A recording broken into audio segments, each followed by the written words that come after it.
what's going on, guys? Kalamazi here, and in about a day and a half or so, patch 9.0.5 will indeed be hitting live servers, and with it is coming a handful of legendary changes to Warlocks, as well as a little bit of class tuning. We know that Demonology has the Dreadstalker buff coming in, AF's Malefic Rapture nerfs were reverted, so AF is basically the same, Destro is basically the same as well, and all of these Shadows Embrace Haunt changes, all of that is, well, pretty much gone. But Warlock is not really changing in a bad way. We weren't really able, I guess I wasn't really able to get to legendary sims until about now, but I have some pretty awesome stuff to show you guys. Destro and AF, there's some cool little changes here and there with the actual Chaos Legendary, with Malefic Wrath being a thing, but Demonology's might be getting the new BIS Legendary, boys. So let's start off by talking about the changes that happen to each legendary and then get into the actual sims that I ran. Now, any weak auras, profiles, or add-ons you see here, you can get for free off my Twitch. If you want to swing by, hang out, feel free to do so. So getting into all of it, the legendary changes that happen, we'll start with AF, then go Destro and Demo, because Demo is the most, I guess, the spec that got the most legendary changes overall. So Affliction really only had one thing for the most part, and it is Malefic Wrath. Now, Malefic Wrath on live right now, each stack gives you a 25% damage increase for 8 seconds. They both do still stack to 3 times, but a 25 to 35% buff is essentially a 30% buff when you're actually at that 3 stack ratio. And a change from 8 seconds to 10 seconds is also pretty big. Now, I'll be real, I've seen a couple different rotations for Malefic Wrath. There's some that try to like maintain the buff the entire time. There's some that is trying to maintain it during your rapture windows afterwards and pushing the last shard back, which I think is probably a bit more optimal. In Sims, you're looking at about a 55-ish% uptime on Malefic Wrath, but I don't know how well optimized the rotation is because, well, let's be real here, nobody really uses Malefic Wrath.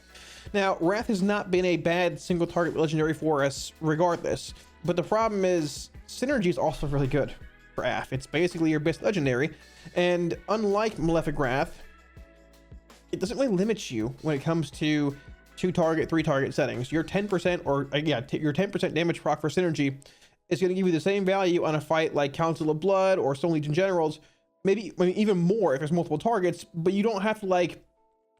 Malefic Wrath requires you to plant and cast Drain Soul on one target. So you'll get that 100% Drain Soul increase on one target if you can sit there and cast Drain Soul. Synergy, it'll increase your dot damage, it'll increase your rapture damage if it procs for you.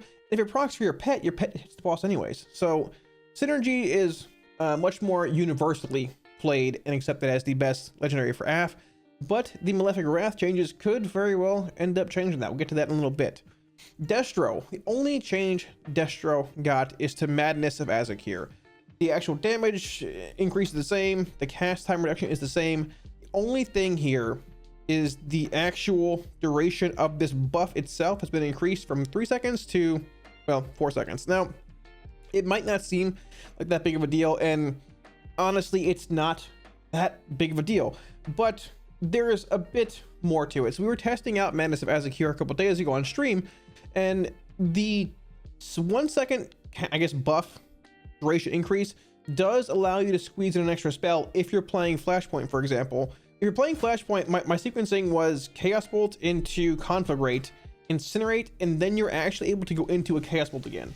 Now, that Chaos Bolt is being cast at about the 0.8 second mark remaining on my actual, like, original Chaos Bolt buff this thing put up. Without the 1 second duration increase, you wouldn't be able to do, Bolt into Conflag, Incinerate, Bolt again. You have to go Bolt, Conflag, Bolt, which is fine, but at times it can lead to a bit of an awkward backdraft stat capping scenario. Just something, a little odd. Now, there was some questions about eradication with this legendary, but just through really early testing, they're sort of anti-synergistic. They might seem like they go well together because, hey, we're launching big bolts back to back. And yeah, you will carry over the eradication buff if you go like Bolt, Conflag, Bolt, but eradication's duration is 7 seconds. And realistically, you want to try and maintain that 7 second 10% increase for about as long as you can. But Madness encouraged you to go like Bolt, then Bolt again, or Bolt, Conflag, Bolt. So they sort of actually don't work together. They work sort of against each other, being real. So when I was playing with this, I just chose to stick with Flashover. Once again, the Bolt, Conflag, Incinerate, Bolt sequencing felt pretty good. So getting to Demonology legendary changes, there have been 3. Implosive potential. The haste that you get is the same for 1 target implosions and 3+ target implosions.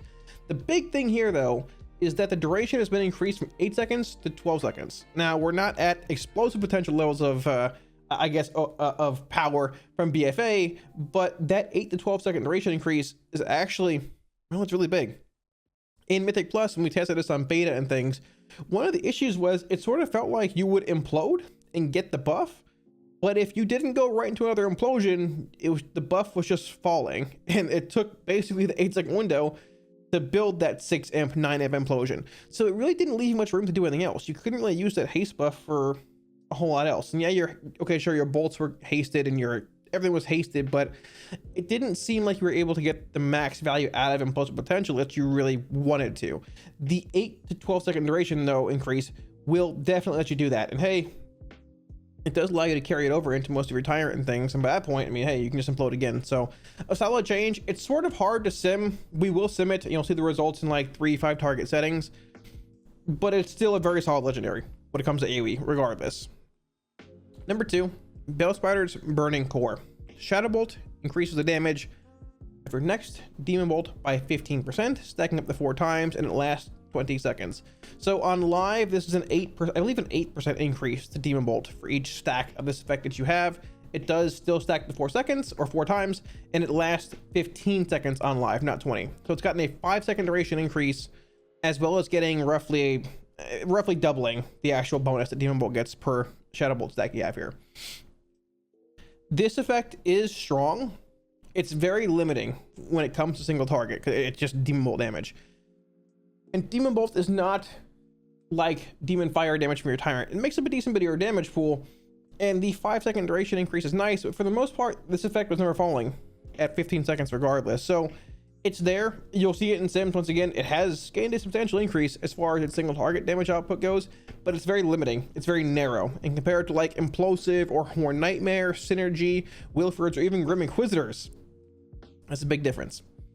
The final legendary that's been changed, Grim Inquisitor's Dread Calling. Each soul shard spent, say that 5 times fast, on Hand of Gul'dan increases the next damage of your called Dreadstalkers by 4 seconds. So this is actually a larger buff than it seems by a pretty good bit. It's on live, it's 3%. It's been buffed to 4.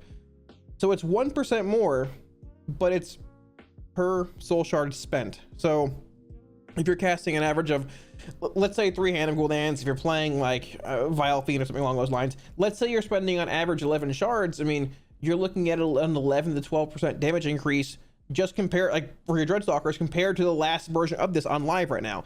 And the Grim Inquisitors is already not bad.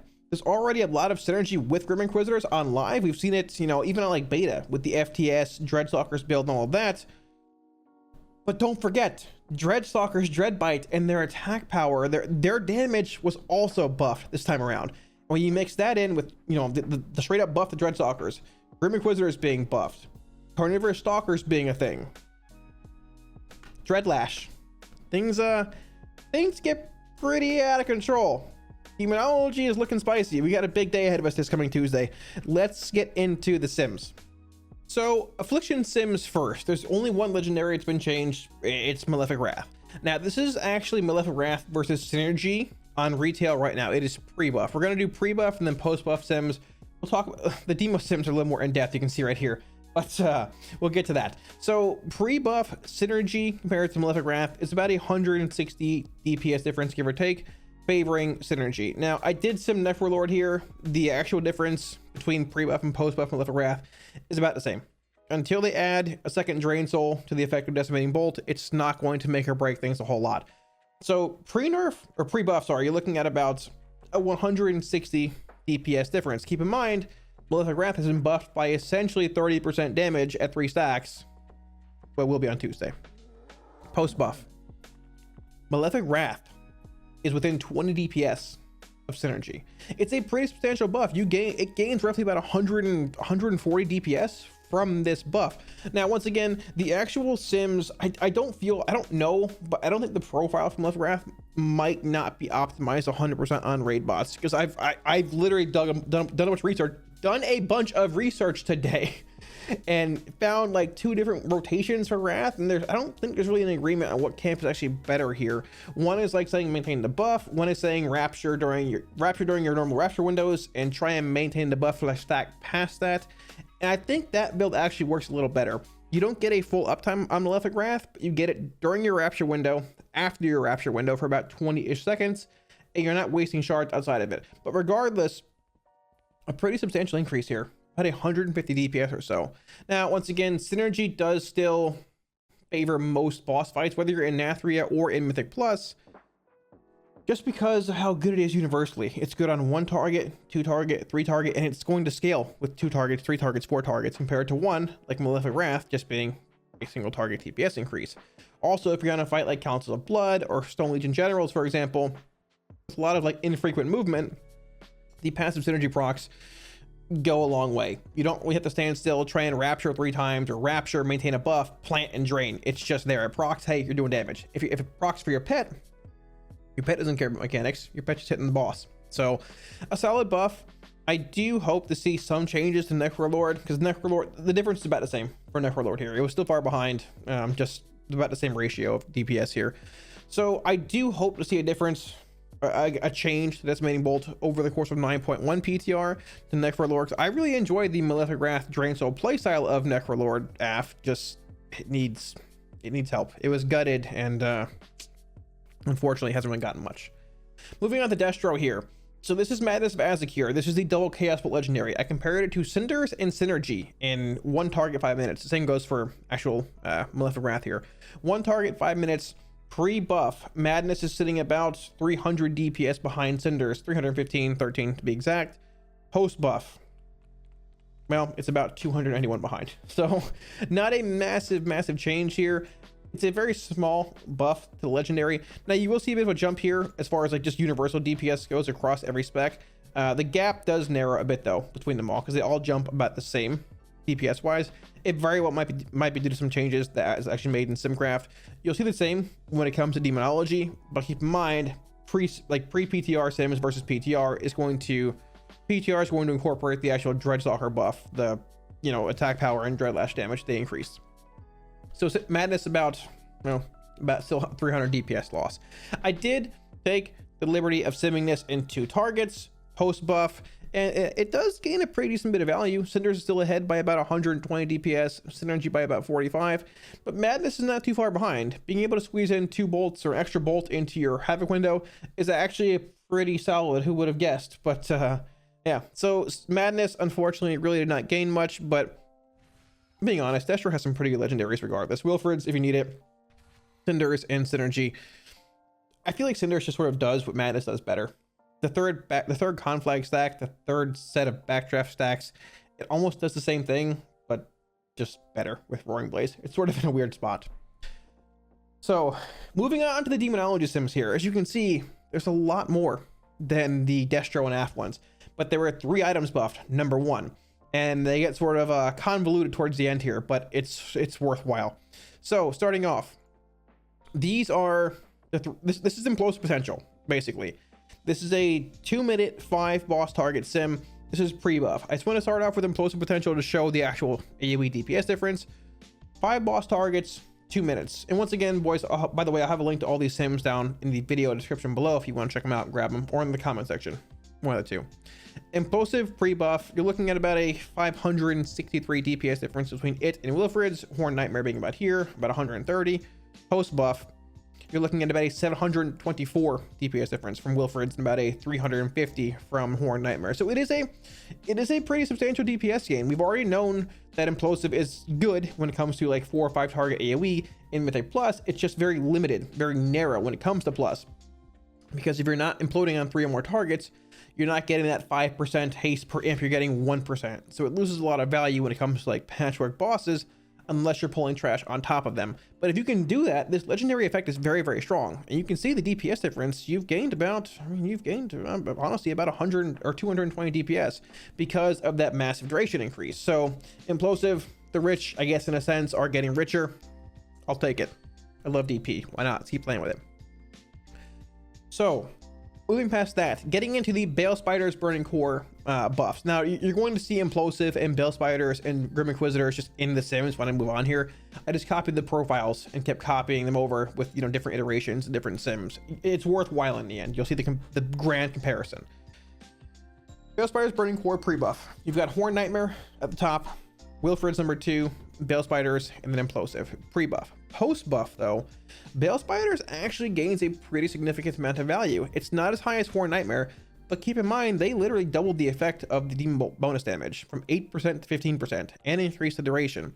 Now Wilfred sims are really finicky because, I mean, sim duration will affect a lot when it comes to getting one extra tyrant in, getting an extra Grimoire extension in, whatever, what have you. Wilfred's might not necessarily sim as well as it could or should when it comes to running a lot of sims, but I mean, if you look at most of Castle Nathria, basically everybody is running Wilfred's, and you know, there's very few Horned Nightmare Parson mixed in. But regardless, you can see the actual increase here from bale spiders pre-buff to actual post-buff. It gains a pretty substantial bit. You're looking at what? I mean, about a well, I guess the actual dog buff's in here too, but a pretty substantial bit nonetheless. This is where things start to get really interesting. This is where, if you watch the intro to the video, when I mentioned that Demonology might have a new BIS Legendary, this is where that kicks in. So we have Grim Inquisitor's Dread Calling pre-buff. Okay, Bale Spiders Implosive, you can see it here, about the same, 5411, basically about the same for pre-buff, 5418, give or take a little bit. Once again, Wilfred's, I'd say Wilfred's is probably a little better here. Just Wilfred's, once again, time duration wise, big difference. Pre-buff, Horn Nightmare still number 1 here. Post-buff,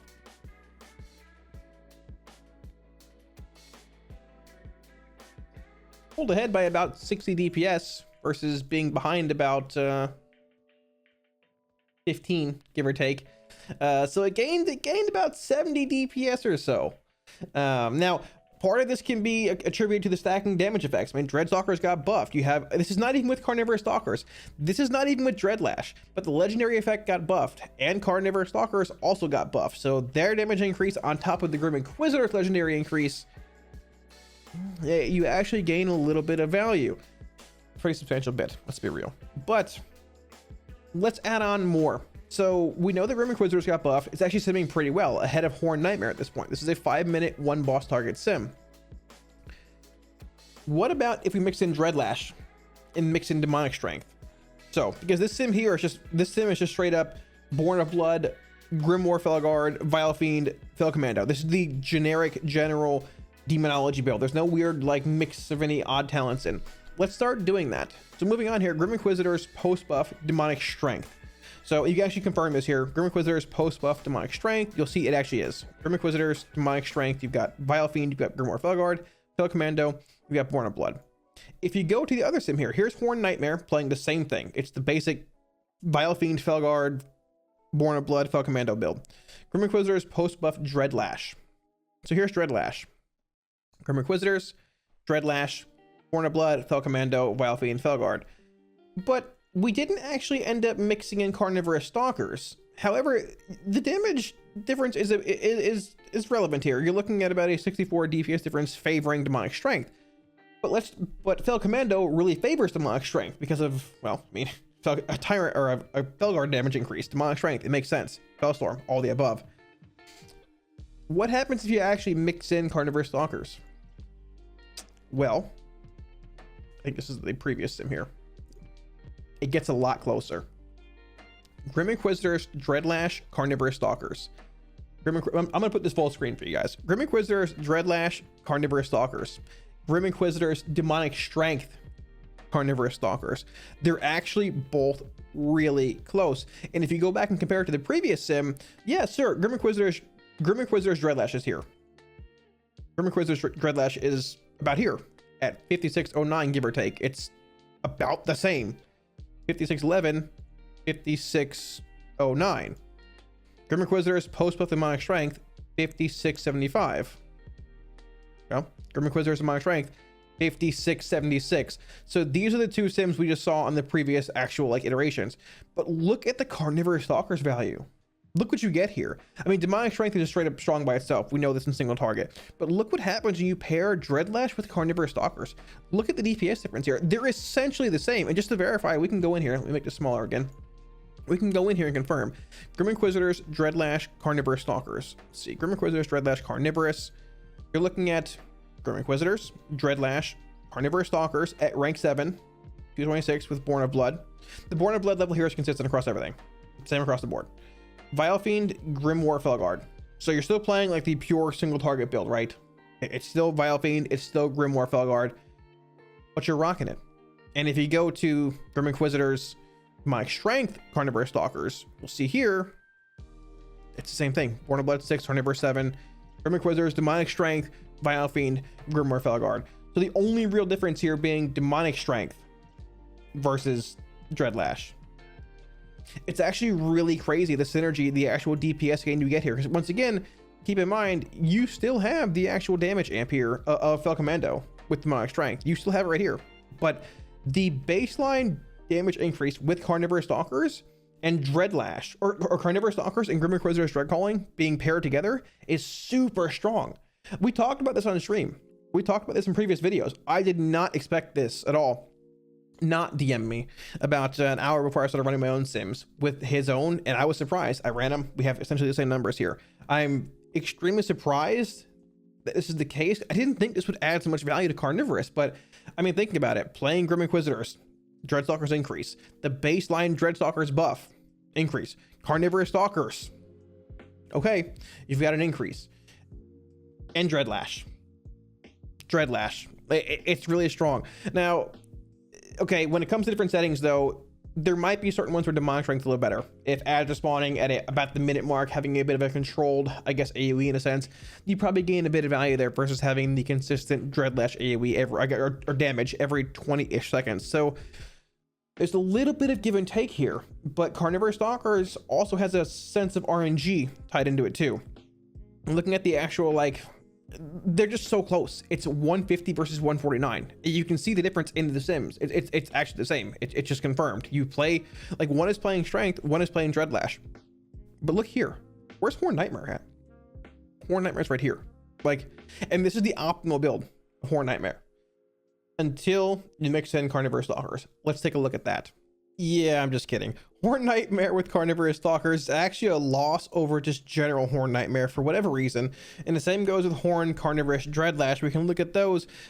I think the big thing really is just here's Horn Nightmare and here's where is it at here? Carnivorous Stalkers. There you go. You just can't deny the actual synergy between Grim Inquisitors, Carnivorous, whether you're playing Dreadlash or not, and just like the actual buff to dogs. Oh, I also changed Born of Blood in the sims for you guys, just so nobody complains. The consistency is there. Now there's a tiny bit of difference here. There's a 3 DPS margin of error, and you can see here it's 149 versus 150 favoring Dreadlash. Well, here favoring Demonic Strength by 3 DPS. They are so incredibly close to each other. Like it's actually insane. It's really cool to see this actual build emerging though, because I didn't really think Grim Inquisitors would be as strong, like with the FTS changes and being taken into account and Tyrant no longer being affected by them towards the end of PTR. But the more you think about it, imagine how strong this build maybe could have been, potentially, maybe if FTS is mixed into this as well. From the shadows affecting Tyrant, it might be I mean, listen, hey, I'm down for Demo being OP, but there might have been a reason as to why it didn't go through. Let's take a look at this in an AoE setting though. These AoE sims are 5 targets or 5 minutes. You can run a shorter sim if you want, a minute, 40 seconds, whatever, what have you, but just for your longevity and consistency of the sims, this is what I chose to run. As expected, implosive potential is up there with Dreadlash and Carnivorous Stalkers over Grim Inquisitors with Dreadlash, Carnivorous, and Soul Conduit. Soul Conduit being, I think, a bit more of a realistic play when it comes to Mythic Plus or AoE settings. Implosive baseline Dreadlash being right here, followed by Implosive. You've got like Horn Nightmare, Carnivorous mixed in. I know this is sort of a grab bag of like different talents and conduits and all that kind of stuff, but it's sort of expected to see Implosive as high. I'm going to be real though, in a 5 target setting though, I'm surprised to see a few combinations this close to Implosive. But the cool thing about this is that even if you're playing Implosive, which a handful of Warlocks are in Mythic Plus because it's very strong when it comes to 3+ targets in AoE. Dreadlash and Carnivorous are still strong. Looking at single target, obviously Implosion is going to be lower when it comes to the 1-target sims. But let's say you don't have this. Let's say you play Grim Inquisitors with Carnivorous and Dreadlash and Soul Conduit. It's still competitive in AoE. Grim Inquisitors, Dreadlash, Carnivorous, Soul Conduit. It's right here. It's literally a 20 DPS loss from the highest single target build we have. This is actually really good because it means that previously we didn't sim from the shadows here because that's going to be a whole other rabbit hole I don't want to go down right now, but it does have relevancy. It is there. This gives you a good bit of AoE play as well as a pretty good bit of single target, which this version of the Dreadlash, whether you're playing FTS or not, version of Demo has been lacking in Mythic Plus. That was one of the reasons I was so excited about FTS affecting Demon Fire damage from your Tyrant, because now you have like this AoE FTS application and you have your Demon Fire being effective. So that sort of made up for the loss of Vile Fiend and Grimoire depending what you're playing. But actually having Grim Inquisitors being this strong in single target and also in AoE because of the Dreadlash damage, the AoE, the multiple targets, the 25% increase to your dog's damage, the buff they got just from PTR and Carnivorous being mixed in. This build's crazy.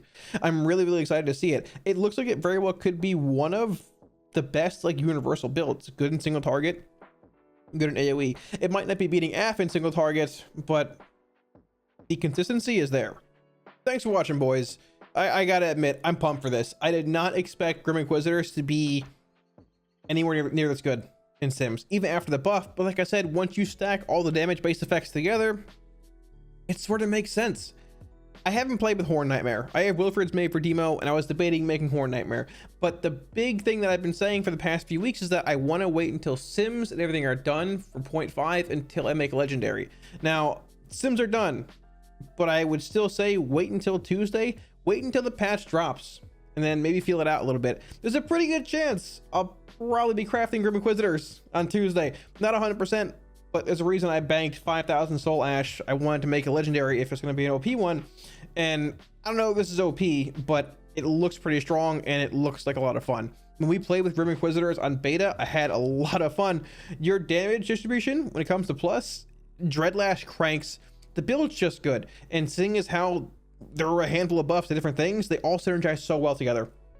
Hopefully it means a pretty substantial amount of damage when it comes to single target bosses too, because AoE wise, well, you look pretty good. Let me know what you guys think of the changes in the comment section below. Any questions, feel free to drop them down there. I'll be sure to get back to you. Any week auras or profiles or add-ons you see here, you can grab for free off my Twitch. You want to swing by, hang out, ask any questions anytime. I stream 5 to 6 days a week. If you want to see more WoW content and help support the channel, be sure to smash the like and subscribe button below as well. Thanks again, dudes, and I'll catch you all again soon. Peace.